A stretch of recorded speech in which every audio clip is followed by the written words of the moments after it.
10 முறுக்கு மந்த்ரா கடலை எண்ணெயில நானே பண்ணுது ஒரு சேலஞ்ச். உங்களால இந்த மாதிரி முறுக்கு செய்ய முடியுமா? மந்த்ரா கடலை எண்ணெயில முறுக்கு செஞ்சு பாருங்க. ஓகே. பொதுத்துறை எண்ணெய் நிறுவனங்களின் எத்தனால் கலக்கும் திட்டத்தின் விளைவாக இந்த ஆண்டு செப்டம்பர் 30 நிலவரப்படி சுமார் 1,08,655 கோடி ரூபாய் அந்நிய செலாவணி சேமிக்கப்பட்டுள்ளது என்று பெட்ரோலியம் மற்றும் இயற்கை எரிவாயு அமைச்சகம் தெரிவித்துள்ளது.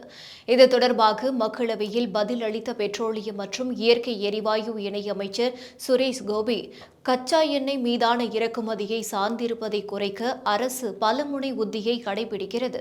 பொருளாதாரத்தில் இயற்கை எரிவாயுவின் பங்கை அதிகரித்தல், எரிவாயு அடிப்படையிலான பொருளாதாரத்தை நோக்கி நகர்தல், எத்தனால் போன்ற புதுப்பிக்கத்தக்க மற்றும் மாற்று எரிபொருள்களை ஊக்குவித்தல் போன்ற நடவடிக்கைகள் எடுக்கப்பட்டு வருகின்றன.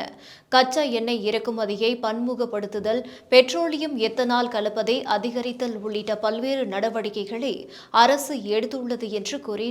கடந்த 10 ஆண்டுகளில் பொதுத்துறை எண்ணெய் நிறுவனங்களின் எத்தனால் கலக்கும் திட்டத்தின் விளைவாக செப்டம்பர் 30, 2024 நிலவரப்படி சுமார் 1,08,655 கோடி ரூபாய் அந்நிய செலாவணியை மத்திய அரசு சேமித்துள்ளது.